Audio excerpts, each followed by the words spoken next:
Selamat datang di Alur Donghua. Sebelum mendengarkan, jangan lupa subscribe, like, komen, dan share ya, biar Mimin tambah semangat. Selamat mendengarkan. Setelah berjalan-jalan di kota beberapa saat, Yuan dan yang lainnya akhirnya memutuskan untuk pergi ke toko peralatan yang bernama Harta Karun Spiritual Kota Musim Semi. Begitu mereka memasuki toko, pria parubaya di belakang konter berteriak, "Selamat datang di toko peralatan kami. Peralatan apa yang dicari anak-anak muda ini?" Senjata jenis apa yang ingin kau gunakan?" tanya Yuan padanya. "Saya tidak yakin, tetapi sesuatu yang ringan dan kecil lebih disukai," katanya. "Sesuatu yang ringan dan kecil ya?" Pria parubaya itu berpikir sejenak sebelum berbicara. "Kami punya belati, pisau lempar, dan kipas. Mana yang lebih sesuai dengan selera nona muda ini?" Kipas dianggap sebagai senjata? Yuan terkejut, karena ini pertama kalinya dia mendengar hal seperti itu. Tentu saja, apapun bisa menjadi senjata di tangan seorang kultivator. Namun kipas tidak umum digunakan karena penampilannya yang rapuh dan kehadirannya yang lemah. Dan kebanyakan orang lebih menyukai sesuatu yang terlihat kuat atau keren. Sesuatu seperti pedang. Pria parubaya itu menjelaskan kepadanya. "Bolehkah aku melihat kipasnya?" tanya Yuro kemudian. "Tentu saja, ini adalah kipas terbaik yang kami miliki saat ini." Pria parubaya itu kemudian mengambil sebuah kotak kayu panjang dari ruangan di belakang dan meletakkannya di atas meja. Setelah membuka kotak itu, Yuro diperlihatkan 3 kipas cantik yang tampaknya terbuat dari bahan khusus. "Wow, ini indah sekali." Yuro dengan cepat menyukai kipas-kipas ini. Namun kegembiraannya sirna dengan cepat setelah melihat harga kipas-kipas tersebut. Kipas jiak, tingkat roh, kualitas tinggi, kekuatan fisik yang dibutuhkan 100, kekuatan mental yang dibutuhkan 250, harga 60.000 emas. Kipas logam merah, kualitas tinggi, kekuatan fisik yang dibutuhkan 170, kekuatan mental yang dibutuhkan 300, harga 75.000 emas. Penenun roh, kualitas puncak, kekuatan fisik yang dibutuhkan 50, kekuatan mental yang dibutuhkan 300, harga 200.000 emas. "Apakah Anda punya yang lebih murah? Kipas biasa saja tidak apa-apa," kata Yuro kepada pria parubaya itu sambil menghela dalam hati. Tidak mungkin dia bisa dengan tidak malu meminta kakaknya untuk membelikan sesuatu yang semahal itu untuknya setelah dia menghabiskan 30.000 emas untuknya. Namun, Yuan tiba-tiba berbicara saat pria parubaya itu bersiap menutup kotak kayu itu. "Tunggu, aku akan membeli penenun roh." "Ah?" Pria parubaya itu segera menghentikan gerakannya untuk melihat Yuan, begitu pula Yuro yang menatapnya dengan ekspresi ngantuk di wajahnya. "Jangan menatapku seperti itu, Yuro. Aku tahu kau menginginkannya karena kau menatapnya dengan begitu intens," kata Yuan padanya sambil tersenyum saat membayar penjaga toko. "Bila aku menginginkannya, kau tidak bisa begitu saja menghabiskan 200.000 koin emas. Berapa banyak uang yang kau punya, kakak?" katanya kepadanya, sambil bertanya-tanya apakah dia telah mengambil pinjaman dari tempat yang mencurigakan. "Aku sudah cukup," katanya sambil tersenyum. "Terima kasih atas pembeliannya, Tuan Muda." Pria parubaya itu mengubah cara bicaranya kepada Yuan, bahkan berbicara dengan nada yang lebih menghormati. Setelah menghitung uangnya, pria parubaya itu menyerahkan kipas putih yang indah itu kepadanya dan berkata, "Alasan kipas ini lebih mahal daripada yang lain bukan hanya karena kualitasnya yang terbaik, tetapi karena harta karun ini lahir secara alami, dan harta karun yang lahir secara alami tentu lebih mahal daripada harta karun buatan manusia." Setelah menerima kipas putih itu, Yuan mengulurkan tangannya ke arah Yuro dan berkata kepadanya, "Uang itu memang untuk dibelanjakan. Kalau tidak, uang itu tidak ada artinya, Yuro. Apalagi ini hanyalah permainan. Terimalah." "Meskipun itu benar, kau tetap tidak seharusnya menghambur-hamburkan uang seboros itu. Siapa kiranya kau ini? Apakah kau berpikir kau adalah pemain Yuan, pemain terkaya dalam permainan ini?" Yuro menggelengkan kepalanya dengan senyum kekalahan di wajahnya. Senyum di wajah Yuan menjadi kaku setelah mendengar perkataannya, dan dia tidak berani menjawab pertanyaannya karena takut identitasnya akan terbongkar lebih cepat dari yang direncanakan. Beberapa saat kemudian, Yuro menatap penenun mimpi dengan mata berbinar-binar. Kipas ini benar-benar indah. Meskipun aku masih ingin bertarung menggunakan pelayan di masa depan, aku pasti tidak akan berhenti menggunakan kipas ini juga. Mendengar perkataan Yuro, pemilik toko tiba-tiba berkata, "Jika Anda ingin memiliki pelayan, Anda bisa langsung pergi ke toko kontrak binatang buas yang ada di ujung jalan. Anda bisa menemukan berbagai macam binatang buas di sana." "Benarkah? Ayo kita lihat kakak," kata Yuro dengan cepat kepadanya. "Oke," dia mengangguk. Mereka meninggalkan toko peralatan tak berapa lama dan langsung menuju toko kontrak binatang yang disebutkan oleh pria paruh baya itu. "Selamat datang di toko kontrak binatang kami. Apakah Anda ingin membuat kontrak dengan binatang hari ini, para tamu muda?" Sapa resepsionis di balik konter saat melihat mereka memasuki toko. "Kami hanya melihat-lihat saja untuk sementara. Mungkin saya bisa membantu Anda dengan apa yang Anda cari. Jenis binatang apa yang ingin Anda dapatkan? Kami memiliki binatang dewasa, binatang muda, dan bahkan yang sedang menunggu menetas." "Kau menjual bahkan binatang yang belum menetas? Bagaimana caranya? Aku kira kau hanya bisa membuat kontrak dengan binatang yang memiliki keinginan," tanya Yuro padanya. "Tentu saja, kami hanya melakukan yang disebut kontrak paksa, yang secara paksa akan membentuk hubungan antara binatang yang belum menetas dengan penjual, sehingga mereka akan terikat dengan kamu segera lahir. Sebagian besar pelanggan cenderung memilih binatang yang belum menetas karena jauh lebih mudah dilatih daripada yang masih muda, sementara yang dewasa lebih sulit untuk dikendalikan. Tentu saja binatang yang belum menetas juga lebih mahal daripada yang lain." "Apakah kau ingin membeli seorang pelayan di sini, Yuro?" tanya Yuan padanya beberapa saat kemudian. Dia menggelengkan kepalanya dan berkata, "Tidak, saya rasa saya tidak ingin melakukan kontrak dengan cara yang tidak sehat seperti itu. Saya lebih memilih untuk tidak memaksakan kontrak dan mencari makhluk yang bersedia menjadi pelayan saya, yang akan membuat hubungan kita jauh lebih dapat dipercaya dan nyata." "Saya mengerti," Yuan mengangguk. Setelah meninggalkan toko binatang kontrak, Yuan bertanya kepada Yuro, "Apa yang ingin kau lakukan sekarang setelah kau memiliki senjata? Karena ini permainan, kita seharusnya menyelesaikan misi dan membersihkan ruang bawah tanah untuk mendapatkan hadiah," katanya padanya. "Apa yang telah kau lakukan dengan Xiaoha?" tanyanya kemudian. "Ya, kami kebanyakan berkelana di alam liar dan melawan monster," jawabnya setelah berpikir sejenak. "Hanya itu yang kalian lakukan? Bagaimana dengan misi-misi?" Dia menatap mereka dengan mata lebar. Kami baru menyelesaikan 2 misi sejauh ini." "2?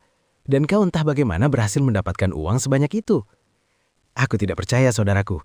Pasti ada sesuatu yang unik yang kau lakukan berbeda dari pemain lain sehingga kau bisa memiliki uang sebanyak itu." "Lalu, apakah kamu ingin berburu monster bersama kami?" "Tentu saja, kami hanya akan melawan monster yang setara dengan levelmu," saran Yuan. Namun, dia menggelengkan kepalanya dan berkata, "Kita bisa melawan monster nanti. Aku ingin menjelajahi dunia ini lebih jauh dulu, jadi aku akan melakukan beberapa misi kecil." "Kau tahu di mana menemukan misi?"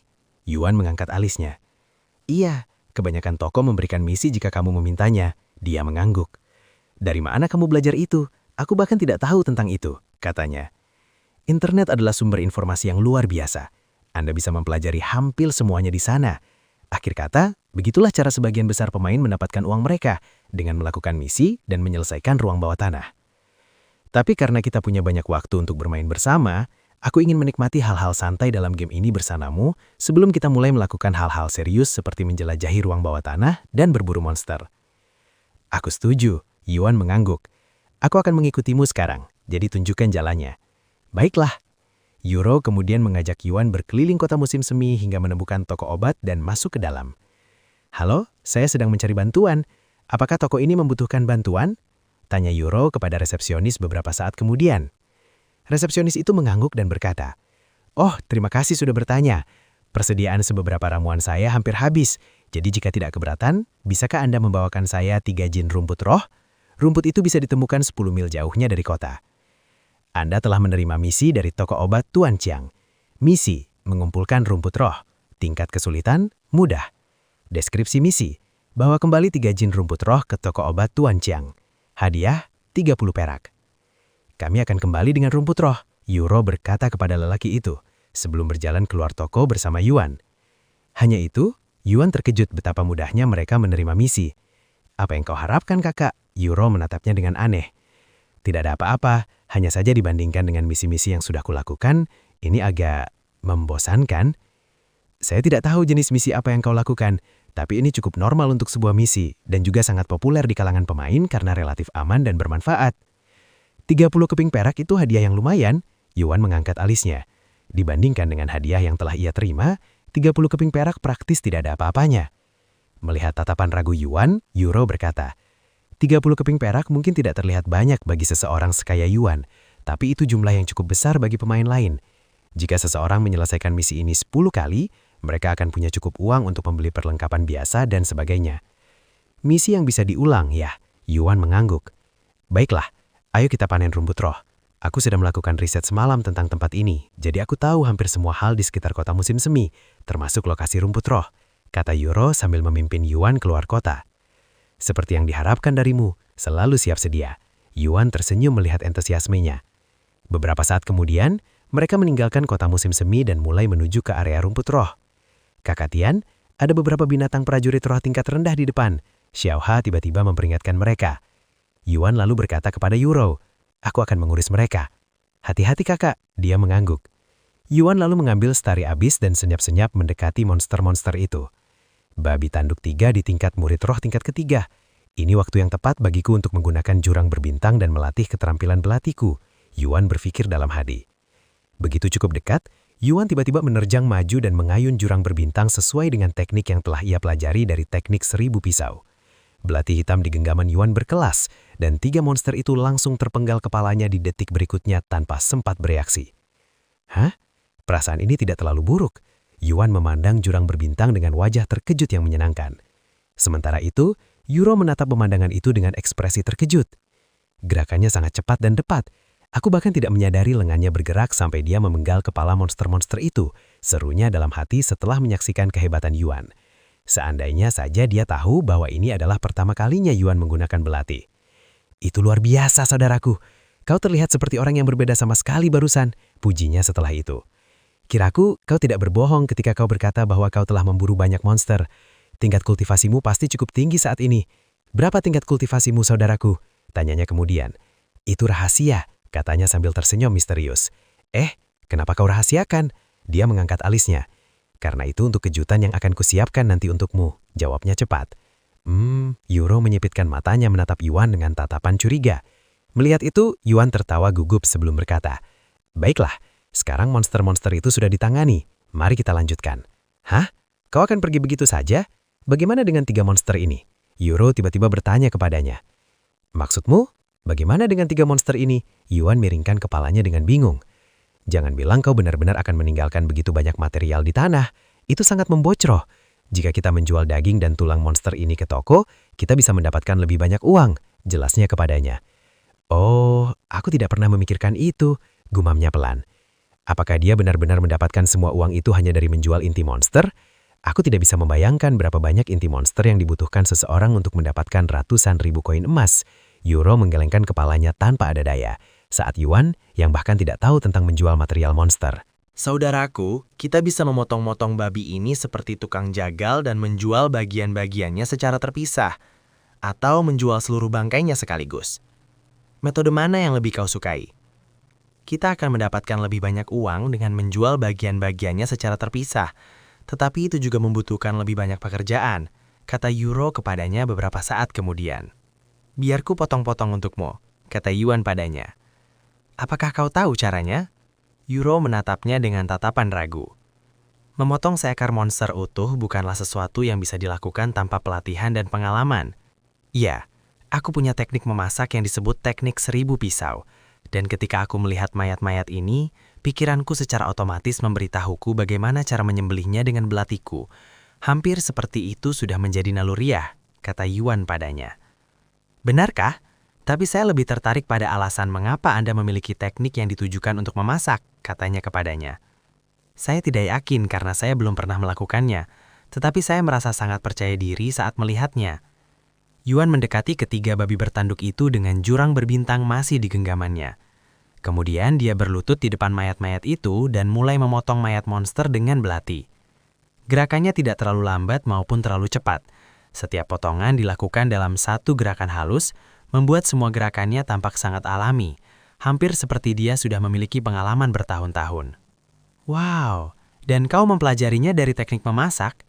Gumam Yuro dengan agum. Ya, apa kau juga ingin mempelajarinya?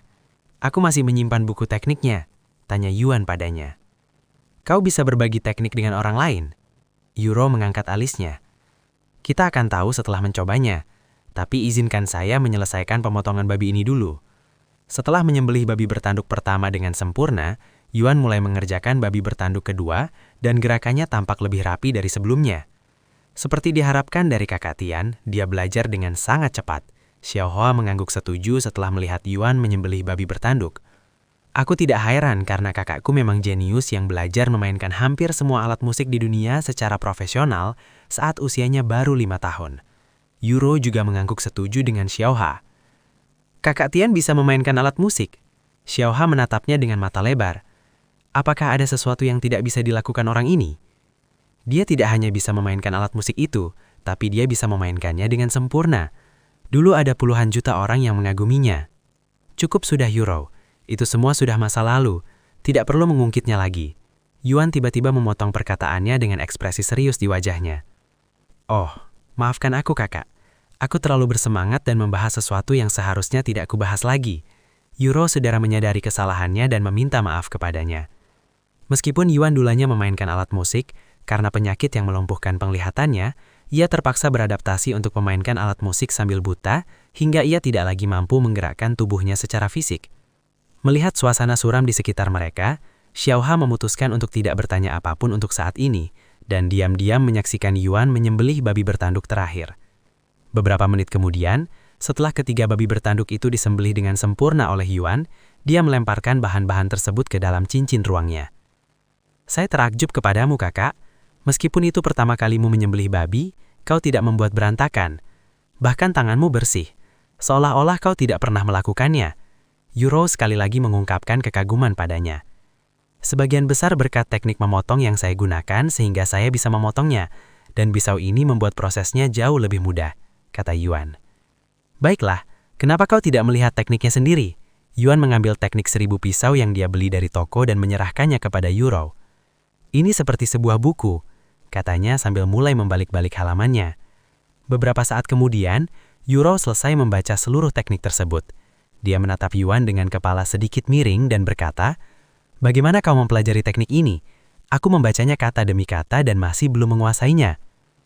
"Aku melakukan tepat seperti yang baru saja kau lakukan. Aku membaca buku itu," kata Yuan. Lalu dia menoleh ke arah Xiaohua dan bertanya, "Apakah teknik-teknik ini hanya bisa digunakan satu kali? Jika aku sudah mempelajari salah satu tekniknya, orang lain tidak akan bisa melakukan hal yang sama." Namun Xiaohua menggelengkan kepalanya dan berkata, "Itu tidak mungkin. Teknik bukan seperti inti monster yang hilang setelah satu kali pakai. Selama kau bisa memahami teknik, kau seharusnya bisa mempelajarinya." "Lalu kenapa aku tidak bisa mempelajarinya?"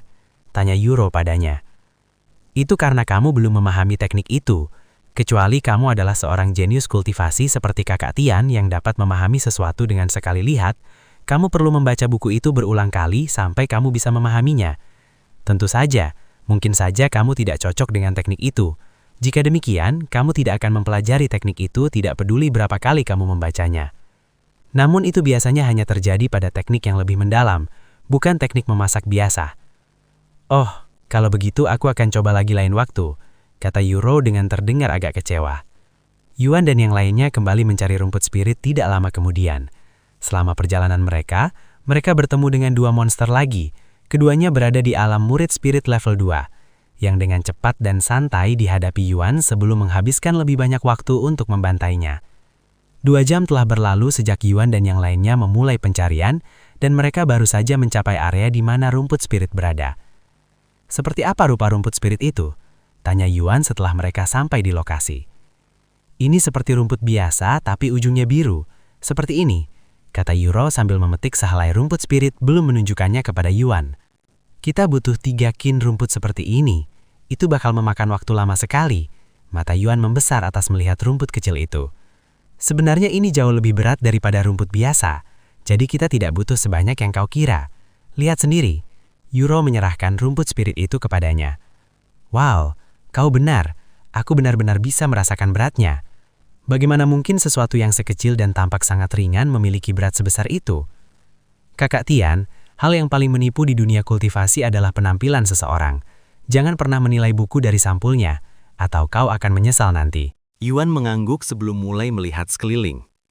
Setelah beberapa menit melihat-lihat, Yuan memutuskan untuk berhenti menggunakan matanya untuk mencari rumput roh dan mulai mencoba sesuatu yang baru. Rumput roh memiliki aura yang unik. Jika aku bisa merasakannya dengan kultivasiku, seharusnya aku bisa menemukan mereka bahkan tanpa perlu menggunakan mataku. Yuan kemudian mulai memperluas auranya sendiri hingga ia bisa merasakan segala sesuatu dalam radius beberapa meter di sekitarnya. Wow, meskipun mataku tertutup, entah bagaimana aku masih bisa melihat dunia dalam pikiranku, dan tampaknya bahkan lebih jelas daripada menggunakan mataku. Yuan takjub dengan penemuan baru ini. Seandainya saja, dia bisa menggunakan teknik yang sama di dunia nyata. Dengan begitu, dia masih bisa melihat meskipun buta. Anda telah mempelajari kepekaan ilahi, indera ilahi, peringkat bumi, tingkat penguasaan 1. Deskripsi, selama seseorang mengaktifkan indera ilahi mereka, mereka akan dapat melihat segala sesuatu dalam jarak tertentu, bahkan hal-hal yang biasanya tidak dapat dilihat dengan mata telanjang. Dan hanya dalam beberapa saat, Yuan mampu menemukan lebih dari selusin rumput roh sekaligus. Xiaohua menatap aura yang meluas di sekitar Yuan dengan mata terbelalak. Indera ilahi? Kakak Tian entah bagaimana belajar menggunakan indera ilahi sendiri. Meskipun dia hanya bisa memperluas indera ilahinya beberapa meter, itu adalah pencapaian luar biasa bagi seseorang yang baru berada di alam prajurit roh, pikir Xiaohua dalam hati. Biasanya, hanya kultivator di alam master roh yang mampu mempelajari dan menggunakan indera ilahi. Namun Yuan berhasil mempelajarinya ketika dia baru berada di alam prajurit roh. Namun, dibandingkan dengan memakan inti monster dan bakat pemahaman yang seperti dewa, hal itu tidak terlalu mengejutkan Xiaohua, yang sudah mulai terbiasa dengan keberadaannya yang tak terbayangkan. Ini Yurao, aku menemukan 12 rumput roh. Yuan menunjukkan rumput roh yang dia temukan menggunakan indera ilahinya kepada Yurao. Apa? Bagaimana kau bisa menemukan sebanyak ini secepat ini? Aku sendiri hanya menemukan 2. Yurao menatap tumpukan kecil rumput roh di tangannya dengan mata terbelalak. Kenapa kau tidak mencoba menggunakan kultivasimu untuk merasakan rumput roh daripada mencarinya dengan mata telanjang? Itu jauh lebih mudah dan efisien, karena mereka memiliki aura unik yang membedakan mereka dari yang lain, katanya padanya. Bagaimana melakukan hal seperti itu? Dia mengangkat alisnya dengan bingung. Aku juga tidak yakin. Yuan menggaruk kepalanya, karena itu adalah perasaan yang sangat alami baginya. Kakak Tian, indera ilahi bukanlah sesuatu yang bisa digunakan sembarang orang, dan mereka harus memiliki kultivasi yang sesuai sebelum mereka dapat mempelajarinya, kata Xiaohua padanya. Oh, benarkah begitu? Yuan mengangguk. Kalau begitu, aku akan terus mencari rumput roh dengan indera ilahiku. Setelah Yuan pergi mencari rumput roh yang lain, Yurao kemudian bertanya pada Xiaohua dan berkata, kau tahu banyak hal meskipun masih muda. Xiaohua sudah ada lebih lama daripada yang kau pikirkan, jawabnya dengan suara tenang. Lalu berapa umurmu? Yurao menatapnya dengan mata lebar. Namun Xiaohua tidak menanggapinya, bertindak seolah-olah dia tuli. Kau tidak bisa mengatakan hal ini pada sesama wanita. Yurao bersikeras. Usia seseorang tidak menjadi masalah ketika kamu adalah seorang kultivator, kata Xiaohua menghindari pertanyaan itu. Yurao menggelengkan kepalanya dalam hati dan menghela nafas setelah melihat keengganan Xiaohua yang sangat kuat. Tapi aku tidak bisa membiarkan kakak Tian mengerjakan semua pekerjaan sendirian. Aku juga akan terus mencari rumput roh. Yurao kembali mencari rumput roh dengan mata telanjang. Setengah jam kemudian, Yuan kembali ke Yurao dan Xiaohua dengan sejumlah besar rumput roh di ring spasialnya. Seharusnya aku memiliki sekitar 20 jin rumput roh di ring spasialku saat ini, katanya padanya. 20 jin, itu jauh lebih banyak dari yang kita butuhkan, kata Yurao. Ya, tapi jika misinya bisa diulang, kita bisa menyelesaikannya beberapa kali dalam 1 kali permainan. Oh, Itu cukup cerdas, saudaraku. Sementara ini, aku baru berhasil menemukan rumput roh senilai 2 jin. Yurao menghela. Kakak Tian, Xiaohua juga telah mengumpulkan beberapa rumput roh untukmu, kata Xiaohua padanya. Terima kasih, Xiaohua. Kau bisa menyimpannya sampai kita perlu menyerahkannya, kata Yuan padanya. Ya, dia mengangguk. Sekarang, kita telah selesai menyelesaikan misi. Mari kita kembali ke toko obat dan menyerahkan rumput roh kita, kata Yurao. Maka mereka pun mulai bertolak untuk kembali ke kota musim semi. Namun dalam perjalanan pulang, Yuan dan kelompok kecilnya bertemu dengan kelompok pemain lain yang tampaknya menuju ke arah mereka. Kakak Tian, ada 4 kultivator di alam murid roh tingkat 5 di depan sana, kata Xiaohua kepada mereka jauh sebelum kedua kelompok itu bertemu. Mereka pasti pemain yang sedang menjalankan misi yang sama, kata Yurao. Setelah kedua kelompok bertemu, kelompok lain bertanya pada mereka, "Halo, apakah kalian datang dari lokasi rumput roh?" Iya benar, hanya 1 mil sejalan sana, Yuan menunjuk ke arah dari mana mereka datang. Keempat pemain itu pun saling bertukar pandangan dan mengangguk dengan tatap penuh ketetapan sebelum kembali menatap Yuan. Karena kalian tahu di mana menemukan lebih banyak rumput roh dan letaknya tidak terlalu jauh, kenapa kalian tidak membantu kami dan memberikan yang sudah kalian miliki? Kata salah satu pemain itu kepada mereka, dan ketiga pemain lainnya menghunus senjata mereka. Yuan terdiam. Apakah mereka dirampok di siang bolong begini? Dan sebelum kau berpikir macam-macam, izinkan aku memperingatkan bahwa kami ada 4 orang dan kalian hanya bertiga, dan bahkan salah satunya masih anak-anak, kata pemain itu. Apa yang harus kita lakukan, kakak? Yurao menarik ringslingnya. Yuan menyipitkan matanya ke arah keempat pemain itu dan bertanya beberapa saat kemudian. Kalian berempat pasti pemain, kan? Lalu kenapa kalau memang begitu? Cepat berikan semua rumput roh kalian kepada kami, atau kami harus mengambilnya dari mayat-mayat kalian. Yuan meninggalkan keempat pemain itu dan berbalik bertanya pada Yurao. Bisakah kau pastikan padaku jika pemain mati mereka akan muncul nanti? Yurao mengangguk dan berkata, jika seorang pemain mati, mereka tidak akan dapat mengendalikan karakter mereka selama 1 jam, dan mereka akan muncul kembali di kota terakhir di mana mereka berada. Apakah kau akan membunuh mereka? Tanyanya kepadanya setelah itu. Ya, dia mengangguk dengan ekspresi dingin di wajahnya. Xiaohua menatapnya dengan mata terbelalak. Dia sukarela membunuh 4 kultivator. Apa yang terjadi dengan ucapannya yang penuh kebenaran tentang tidak ingin membunuh siapapun beberapa hari yang lalu? Yuan mengambil jurang berbintang dan mendekati keempat pemain itu dengan tatapan dingin, lalu berbicara dengan suara rendah. Aku tidak peduli jika kalian ingin merampok kami. Aku bahkan tidak akan peduli jika kalian ingin membunuhku. Namun, mengancam akan membunuh adikku di depanku, kalian telah melewati batas yang seharusnya tidak pernah kalian lewati. Keempat pemain itu melihat ekspresi serius Yuan dan mulai tertawa berbahak-bahak. Kau mau melawan kami berempat sendirian? Kau pikir kau siapa sih? Jangan buang-buang waktu kami dan matilah saja. Salah satu pemain tiba-tiba maju dan mengayunkan pedang di tangannya ke arah Yuan dengan gerakan lamban, tampak seperti pemula total dalam menggunakan pedang. Yuan tetap tenang meskipun diserang secara tiba-tiba, bahkan menatap pemain itu dengan tatapan jijik. Kau menyebut itu serangan pedang. Yuan dengan santai menggeser tubuhnya dan nyaris menghindari pedang itu. Begitu dia menghindari serangan pemain, Yuan menggerakkan tangannya ke depan, menusuk dada pemain itu dengan jurang berbintang. Pemain itu menatapnya dengan mata lebar penuh ketidakpercayaan sejenak sebelum jatuh ke tanah. Anda telah membunuh pemain pertama Anda. Kamu telah mendapatkan gelar pembuluh pemain. Dia membunuh saudara kita. Bunuh dia dan balas dendam atas kematian saudara kita. 3 pemain yang tersisa langsung bertindak setelah menyaksikan saudara mereka dibunuh oleh Yuan. Wajah mereka penuh amarah. Teknik 1000 pisau. Namun, Yuan mengayunkan jurang bintang sebelum ada pemain yang sempat mendekatinya, dan sebelum para pemain sempat bereaksi, cahaya hitam menyambar tepat di depan leher mereka. Ketiga pemain itu roboh ke lantai secara bersamaan beberapa saat kemudian dengan luka sayatan yang dalam di leher mereka. Setelah membunuh keempat pemain itu, Yuan menatap mayat-mayat di lantai, merasakan perasaan yang tak terlukiskan di hatinya. Kupikir aku tidak akan mampu membunuh orang, tapi ternyata sangat mudah. Yuan menatap telapak tangannya yang sedikit gemetar. Namun, dia tidak takut dan juga tidak trauma dengan pengalaman tersebut. Ini sesuatu yang menggembirakan, gumam Yuan pada dirinya sendiri dengan tak percaya.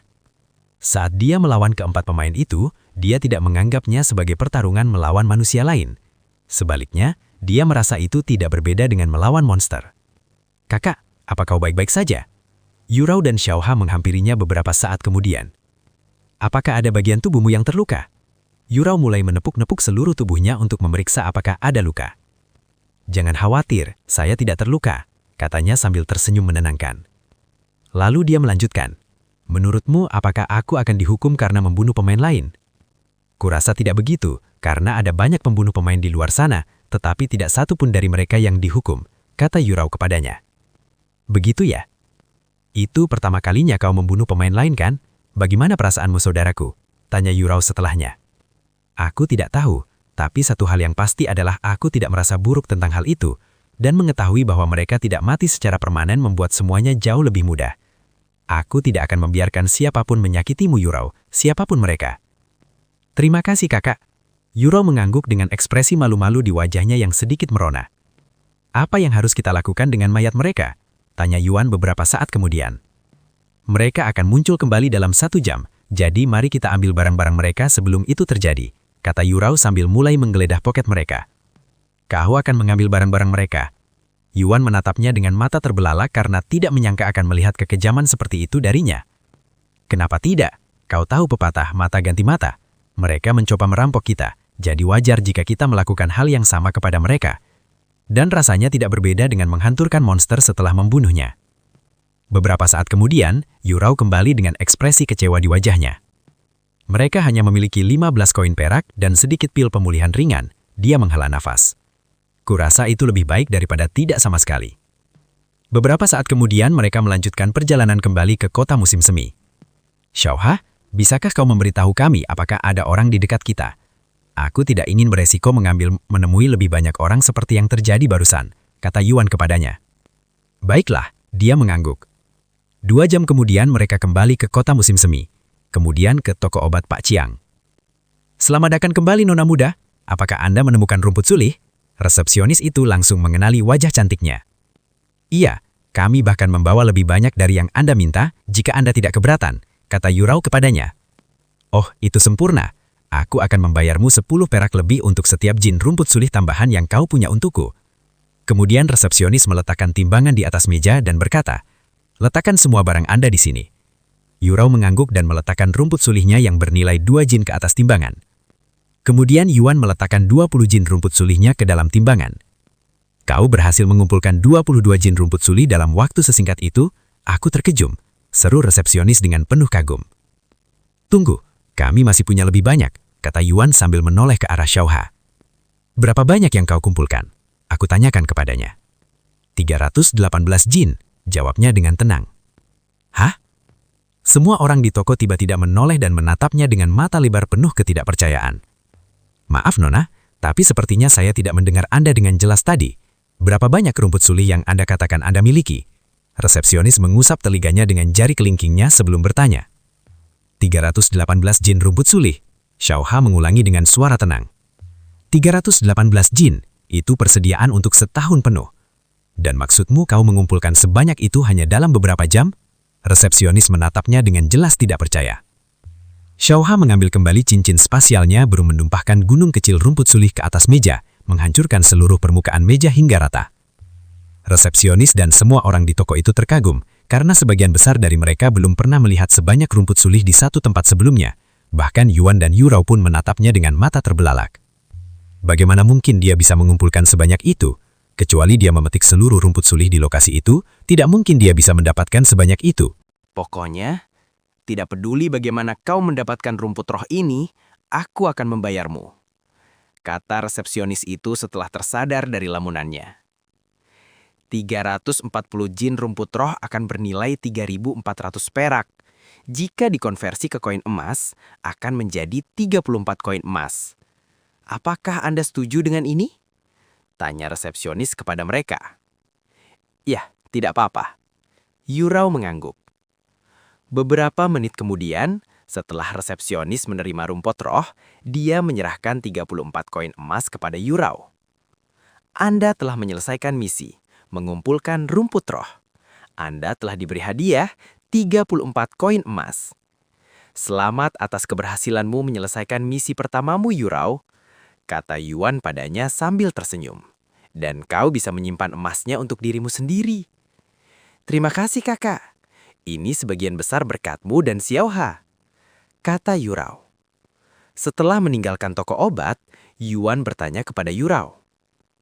Apa yang ingin kamu lakukan sekarang? Setelah melihat bagaimana kau mengalahkan para pemain itu dengan begitu mudah, aku menyadari betapa pentingnya memiliki keterampilan. Jadi, aku ingin menggunakan uang yang baru saja kita peroleh untuk membeli beberapa teknik. Yuan mengangguk dan berkata, kalau begitu, mari kita cari toko yang menjual beberapa teknik yang bisa digunakan dengan kipas. Aku tahu tempat yang tepat, kata Yurao. Dan dia mulai memimpin Yuan dan Xiaoha menyusuri kota lagi. Sekitar setengah jam kemudian, mereka sampai di bangunan yang tampak biasa saja, namun dari luar memberikan suasana seperti perpustakaan. Berbagai macam teknik. Yuan membaca papan nama di atas pintu dengan tatapan penasaran. Menurut banyak pemain di internet, seseorang memiliki kesempatan untuk mendapatkan teknik gratis jika mereka memiliki kompatibilitas sempurna dengannya. Terlebih lagi, tempat ini menjual teknik termurah di seluruh kota, kata Yurao sambil mengincar tempat ini sejak ia mengetahuinya. Ayo kita masuk ke dalam, kata Yuan. Begitu memasuki gedung, mereka dibuat bingung oleh interior mewah gedung tersebut, yang tampak sangat berlawanan dengan penampilan luarnya, merasa seolah-olah mereka telah memasuki rumah mewah milik seseorang yang terhormat. Kemudian, mereka disambut oleh seorang wanita muda cantik yang mengenakan pakaian yang tampak seperti jubah murid. Selamat datang di Beragam Teknik. Silahkan letakkan tangan Anda di bola kristal ini, karena bola ini akan menilai kualifikasi Anda, kata murid muda itu kepada mereka di ambang pintu. Kualifikasi? Mengapa kita harus lolos kualifikasi sebelum bisa membeli teknik?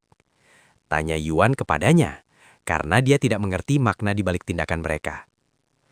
Gedung ini memiliki 3 lantai dengan kualitas dan tingkatan teknik di setiap lantainya. Setiap tamu secara otomatis akan memiliki akses ke lantai pertama. Tetapi jika mereka ingin membeli teknik di lantai kedua atau ketiga, mereka harus lulus tes sederhana. Jelasnya kepadanya. Begitu, Yurao, kamu boleh duluan, kata Yuan. Ya. Dia mengangguk sebelum meletakkan tangannya di atas bola kristal yang diberikan oleh murid itu.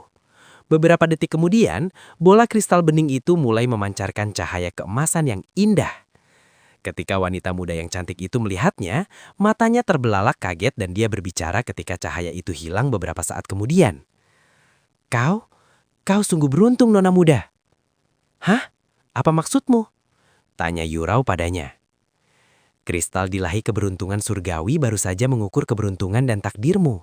Dan rupanya, kau sangat terhubung dengan seseorang yang memiliki takdir surgawi, kata murid perempuan itu kepadanya. Maaf, tapi aku masih saja belum mengerti, berbicara Yurao dengan senyum meminta maaf di wajahnya. Tidak apa-apa, karena aku juga tidak mengerti, dan aku hanya menyampaikan apa yang guruku perintahkan untuk aku katakan, kata murid perempuan itu dengan wajah datar. Tuanmu? Yurao melihat sekeliling, tetapi tidak ada orang lain di sana. Ah, tuanku ada di lantai 3, dan beliau berbicara kepadaku menggunakan indera dilahinya. Ngomong-ngomong, kau memenuhi syarat untuk membeli teknik di lantai 2. Murid perempuan itu berkata kepada Yurao, sebelum bertoleh ke arah Xiaoha dan melanjutkan. Giliranmu selanjutnya. Xiaoha tidak langsung meletakkan tangannya di atas bola kristal dan menatap murid perempuan itu dengan mata menyipit, seolah-olah sedang berpikir keras. Ada apa? Tanya Yuan padanya. Tidak, Xiaoha baik-baik saja. Jawabnya cepat sebelum meletakkan tangan kecilnya di atas bola kristal. Kristal dilahi keberuntungan surgawi memancarkan warna keemasan yang serupa beberapa detik kemudian. Mungkin bahkan sedikit lebih terang daripada hasil Yurao, tetapi ada sedikit warna hitam di tengah cahaya itu. Setelah cahaya itu hilang, murid perempuan itu berbicara. Sama seperti gadis muda sebelumnya, kau sangat terlibat dengan seseorang yang memiliki takdir surgawi. Namun kau juga... Ketika murid perempuan itu menyadari niat membunuh yang terselubung di mata Xiaoha, dia segera berhenti berbicara dengan senyum misterius di wajahnya. Setelah hening sebentar, murid perempuan itu bertoleh ke arah Yuan dan melanjutkan seolah-olah Xiaohua tidak ada. Sangat jarang seseorang memiliki hubungan dengan seseorang yang memiliki takdir surgawi, apalagi dua orang sekaligus. Meskipun mungkin tidak terlihat seperti itu, hatiku berdebar-debar menantikan hasilmu yang mudah. Takdir surgawi? Kau sudah menyebut kata ini beberapa kali, tetapi apa sebenarnya artinya? Tanya Yuan kepadanya. Baiklah, sederhananya, mereka adalah orang-orang yang ditakdirkan untuk menciptakan gelombang besar yang akan sangat mempengaruhi dunia dengan berbagai cara.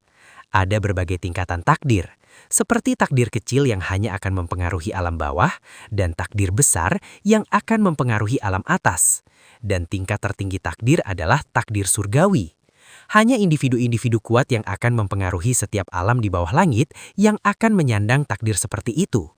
Murid perempuan itu menjelaskan kepadanya. Begitukah? Yuan mengangguk.